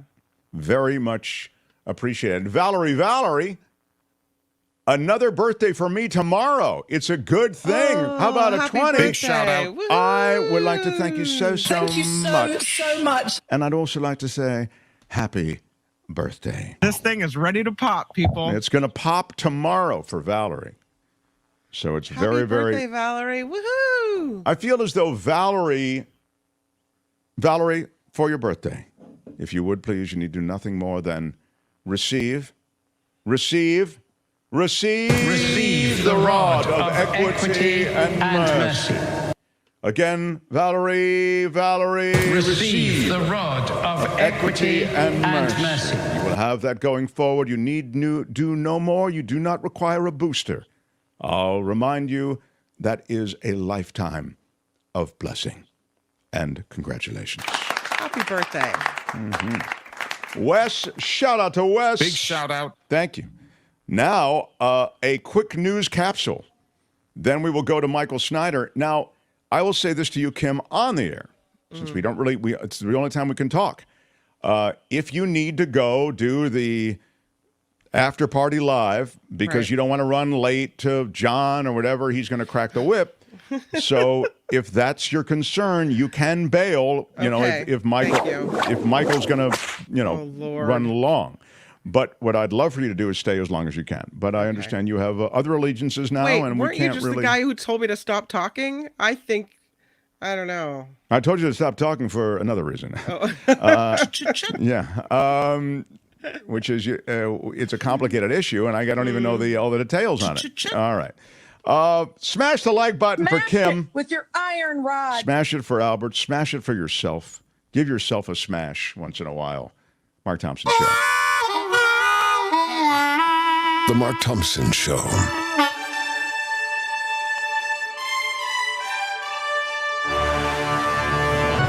On the Mark Thompson Show, I'm Kim McAllister. The federal judge in Texas is ruling that drag shows should not be protected by the First Amendment right to free speech. This comes as part of a lawsuit filed over the cancellation of a performance at West Texas A&M University. In his ruling, Judge Matthew Kaczmarek condemned drag as vulgar and lewd, sexualized conduct that harms children. Oh, my God. This could come right out of 1950. I mean, that ruling comes right out of 1950. Honestly. They're not doing the shows at, like, elementary schools. Please. No. This conflicts with decisions from Texas, Florida, Tennessee, and Montana, which held that drag is indeed constitutionally protected expression. Even if they did drag at an elementary school, if I was a kid, I would laugh at it. It's funny. This is a federal judge in Texas. It was great. I loved it. I'm just saying, and this, again, I don't mean to put it on elementary school, but I'm saying even the extreme example make this unbelievable. These judges, who are these people? They're dumb because there's a huge difference, sorry for my opinion here, but there's a huge difference between what drag performers do in an adults-only nightclub and what they do at story hour at the library. Please, whole different scenario. You cannot say you love your country. No, I don't know. Kim felt the need to speak out on it. New Jersey Senator Bob Menendez is making history with his indictment on bribery charges today. Federal prosecutors say Menendez and his wife accepted hundreds of thousands of dollars in bribes from 3 businessmen. According to the Senate Historical Office, he appears to be the first sitting senator in U.S. history to be indicted on 2 unrelated criminal allegations. So there you go. At least he's got that going for him. Jada had nothing to do with it. No, Jada didn't have anything to do with it, but the wife had something to do with it. If you're going to be indicted, go big. I got to give Menendez, we really do highbrow corruption in this country, and I say bravo. Yeah, bravo. I think it's the gold bars that gets him honorable mention, really. Yeah, I agree. Gold bar is a fine twist in the whole thing. I really did. I liked it. You can buy a Movado watch in Sam's. Yeah, he doesn't need to go to Sam's. He's dealing at a higher end place. Parts of the East Coast bracing for a stormy weekend. The National Hurricane Center says tropical storm Ophelia will approach the North Carolina coast by tonight and move across Virginia before impacting Delaware. Forecasters are warning of heavy rainfall and life-threatening storm surge across the mid-Atlantic. And I will say, here in the Bay Area, it's not life-threatening, but we will see likely the first rain of the season Sunday night into Monday night. So do prepare for rain here, at least in the Bay Area. This thing is ready to pop, people. Yeah, it is. It's going to be a big kind of stormy, exactly. House Speaker Kevin McCarthy plans to strip funding for Ukraine out of a defense spending bill after conservatives blocked the measure twice this week. The move was a blow to McCarthy, who's trying to pass appropriation bills ahead of the September 30th shutdown deadline. And lastly, some big doings this weekend in the Bay Area. I feel like there should be smooth jazz playing in the background. The 66th Monterey Jazz Festival opens today. The festival features artists from around the world, including Herbie Hancock, who will perform tonight on the Jimmy Lyon stage at the Monterey County Fair and Event Center. You can find more about it at montereyjazzfestival.org. And I think this weekend in San Francisco is the Folsom Street Fair, if I'm not mistaken. I have to look that up. Yeah, but I think someone in the chat said that's this weekend. Of course, that's the one where they have the people that are doing bondage and stuff in the middle of Folsom Street, right? What? Yeah. It is indeed the 40th annual Folsom Street Fair, September 24th. Yeah. From 11 a.m. to 6 p.m. at 8th and Folsom. Yeah, they have people are doing bondage in the street, and there's whips and chains, and everyone's dressed up, and there's some butts hanging out, and all that fun stuff. Man, there you go. That's right. Well, feels great, baby. All right. I don't know. I kind of missed that whole 80s thing. You know, it used to be, you used to see more of that. Like it was, you just see the storefronts there on Polk Street, for example, in San Francisco. Right. Or you'd see like the club, which just it's like a brick wall out front, and it's a dark window, and you just know that something's going on in there that, you know. I kind of miss that. There isn't a lot of it, so maybe it's not so bad. Yeah. No, it's all out in the open, and it is. Get it out there. That's right. This report sponsored by Coachella Valley Coffee Company. It's good coffee. Bless America. It's good tea. It is good stuff. And you, being the Mark Thompson Show listener that you are eligible for the 10% discount across the board. So if you're checking out at CoachellaValleyCoffee.com, you just enter Mark T all together at checkout and get your 10% off. I'm Kim McAllister. This is the Mark Thompson Show. I've told you it's never easy being in this business. The Mark Thompson Show. Yeah. Feel it in your soul. The Mark Thompson Show. Thank you very much. I'm very excited to welcome this guy in. He is someone who joins us on Fridays. He keeps tabs on the obscure movies, the mainstream films, the superhero films, the comic book movies, some weird subtitled film that comes out of, Denmark. He's seen them all. I don't know how he does it. He's also a massive Niners, Giants, and Dubs fan. He comes and goes on a rainbow. How about it for the great Michael Snyder, the culture blaster, as he's known. Happy Michael, welcome. Friday, everybody. Oh, I'm so excited. This weekend is filled with great things to do. And in order to accommodate two of them at the same time, I am attending the Monterey Jazz Fest in leather chaps. Oh, very nice. Very nice. I want to acknowledge Folsom Street as well. Mark, people say, Michael, do you actually listen to the Mark Thompson Show? And in fact, I actually do. And I want to say your delightful interview with Maestro Dick Bright this week was not a classic Mark Thompson time waster. It was, yes. You liked it? I liked it, and it reminded me of doing my movie reviews as song parodies with Dick and his band during Alex Bennett's Breakfast with Bennett broadcasts at the Punchline over on Live 105. I would choose a song, write my reviews in lyric form, rhyming, and Dick would do the arrangement for his band. One of my personal favorites was our version of Michael Jackson's Bad, done in a week when there were very few good movies released. So I took down these clunkers, including, by the way, Ironweed with Jack Nicholson and Meryl Streep in song form. I think the last verse was, your brain will fry, you'll laugh, you'll cry, you'll kiss $10 goodbye. It's bad. Very nicely done, Michael. Well, it was so much fun. I'm a big Dick Bright fan. It was so much fun to have him on the show. And this is a classic Mark Thompson time waster. Yeah, It really wasn't. No, the idea that that he has this book that's really cool, and Kim's kids actually may look at the book as well, and Dick may be of a help to them. It was good. It was overall big positive. So thank you for a talented man, a nice man. Glad to know him. Anyway, I never did get to see and review Expendables 4. Which opens today. It's the latest in the B-movie blockbuster franchise featuring most every action star alive today, including Stallone, Arnold Schwarzenegger, Bruce Willis, Jason Statham, Van Damme, etc. in one or another of the films. But if Expendables 4 is like 1, 2, and 3, it's expendable. I don't feel like... I see. Screw your freedom. Oh, yeah. That was the Schwarzenegger comment during COVID. Screw your freedom. Yeah.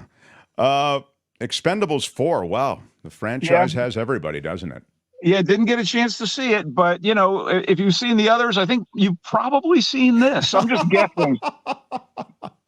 Anyway, let's get to the films I did see and want to review. And there are some gems here. Dumb Money is a smart, often funny movie based on the true story of the GameStop stock saga from just a couple years ago in the middle of the COVID pandemic, when a minor stock analyst named Keith Gill used his social media platform as, are you ready, Roaring Kitty, to build a community of amateur investors that would eventually try to take down some of Wall Street's wealthiest venture capitalists. So Paul Dano, who is always good, he was in Little Miss Sunshine. He's just been in a number of films, and he always delivers. And he brings a likable everyman schlub quality to his portrayal of Gil, whose embrace of GameStop, which is, of course, the mall video store chain, as an investment, went counter to all the big money types who wanted to short the stock. So Gil's belief in GameStop became the stock tip that launched 1,000 little portfolios as more and more regular folks bought up shares and built the company's market worth, to the chagrin of the billionaires who thought GameStop was a loser. So in addition to the always excellent Dano, the ensemble cast includes some accomplished and familiar actors as a range of characters, from the one percenters to the most ordinary of minor investors. The folks who are derided as the dumb money by the rich bastards at the top.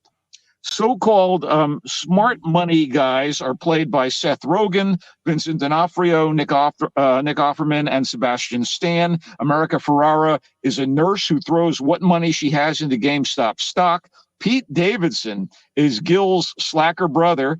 Shailene Woodley is Gil's wife. And Anthony Ramos, who you may remember from Hamilton, is a disgruntled GameStop employee with aspirations to doing something better.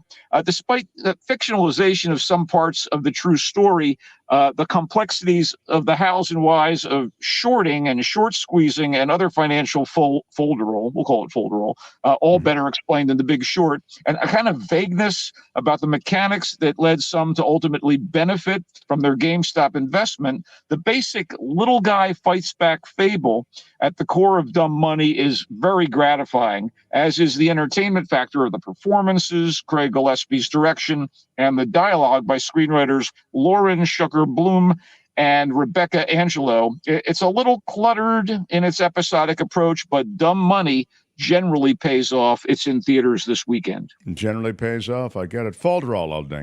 And derided, I will ding. Okay. Shall we move on? Yeah, unless you have other things to say about Dumb Money. You liked it. No, I used to be in mutuals, but I got out by mutual consent. You meant mutual consent? That's very funny. Yeah, John Carney is the Irish filmmaker whose feel-good music-themed movies Once and Sing Street tap into the romance of melody and the melody of romance and temper the bitter with the sweet. And in the case of Once, won a Best Song Oscar and became a hit stage musical. Carney's latest effort, Flora and Son, falls right in line with his earlier work, if not as sort of soaringly romantic as the star-crossed lovers of Once, or as whimsical and adorable as the wannabe teen rock star with a crush in Sing Street. Flora and Son will still win your heart, if you have a heart. If you don't, forget about Flora and Son. Anyway, self-absorbed, self-sabotaging single mother Flora, played by the massively appealing Eve Hewson of Bad Sisters, a miniseries you got to watch if you haven't.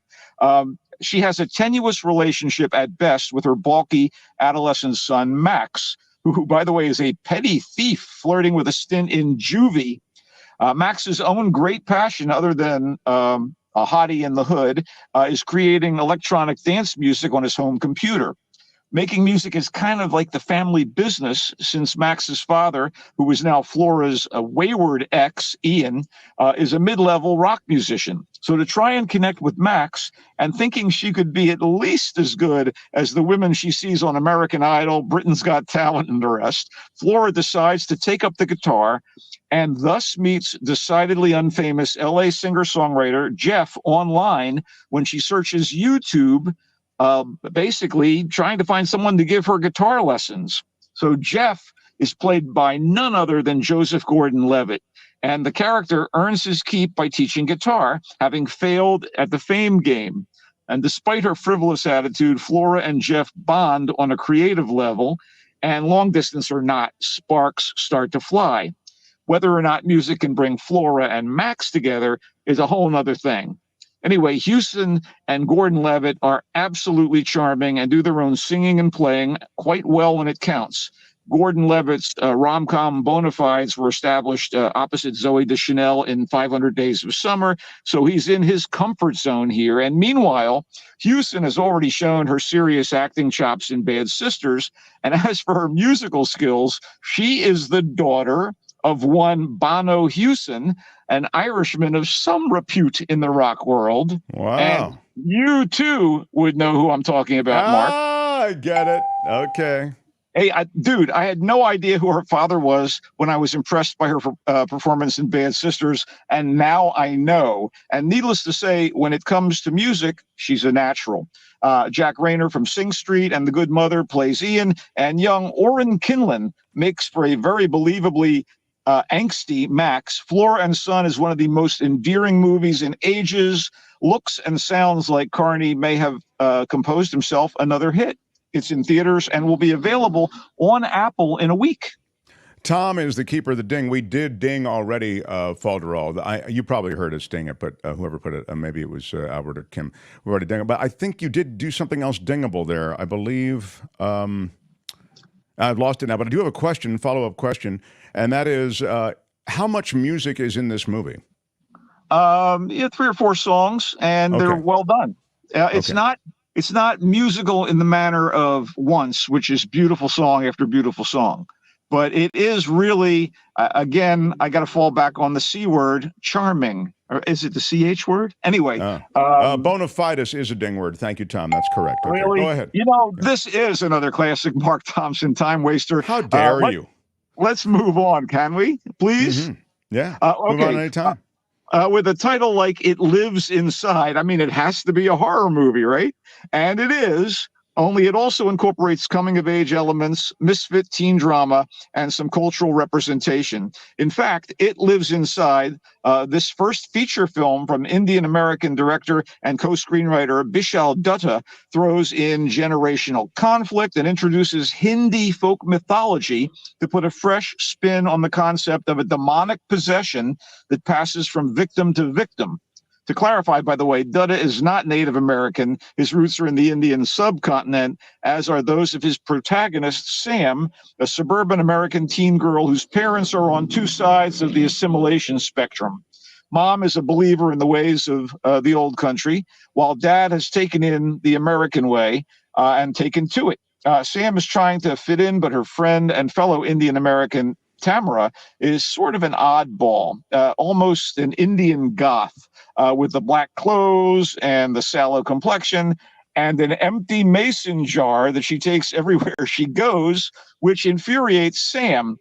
But maybe that jar isn't really empty, and maybe uncontrolled negative emotions aren't such a good idea when you might unleash an ancient demon. So soon, Sam is having these freaky, morbid visions and dreams. Could those she cares about all be at risk from something? Or is growing up in the burbs really that hard? Anyway, when you're a kid in an immigration situation and your family comes from overseas, it probably has its share of travails. Although It Lives Inside isn't a game changer in horror, and its frights aren't like pants sweaters, Dutta's dark atmospheric approach and the Hindi ritual and imagery are a nice change up in this familiar genre. It Lives Inside is in theaters.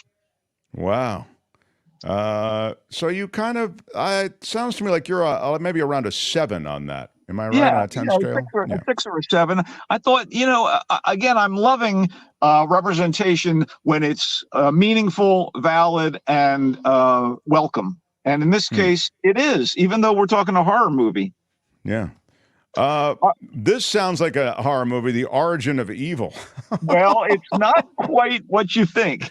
I mean, love it's a documentary. No. Yeah, it's all about Donald Trump. No, I love a good thriller with corrupt individuals, deception, and cat and mouse games. If you set it in an exotic locale, I'm even more on board. And with those elements on display, the new French movie, The Origin of Evil, reminded me a bit of Patricia Highsmith's similarly twisty-turny novels made into big screen movies, such as The Talented Mr. Ripley or The Two Faces of January.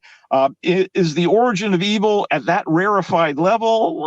Not really, but damn, I was caught up in this story of a woman who reaches out to rich older man Serge and reveals that she is his long-lost daughter, Stefan, conceived out of wedlock. Meanwhile, but that doesn't mean that it's a good thing. I'm betting it's not a good thing, actually. Meanwhile, the most significant members of Serge's immediate family are a wife with profligate tastes and a daughter who now runs a successful restaurant business with an iron hand, and both would like him out of the way, and they are less than thrilled with the interloper who may very well just be there to get a chunk of the old guy's fortune. If you add to that a pissed-off granddaughter and a suspicious maid, Stefan is up against a quartet of formidable women trying to protect what they believe is theirs. The family lives in an impressive seaside mansion, and Serge insists that his rediscovered offspring spend some time there. Oh, what could possibly go wrong? As secrets are revealed, we begin to see that not everyone is as they initially seem, and something's got to give. Wow. And You just don't get it. I think they all not get only does something have to give, something does give. The actors really deliver here, especially Laure Calamy, who would be familiar to viewers of Call My Agent as the sort of hapless Nomi in that terrific TV series that you can catch on Netflix. She plays Stefan. And this is sort of a showcase for her.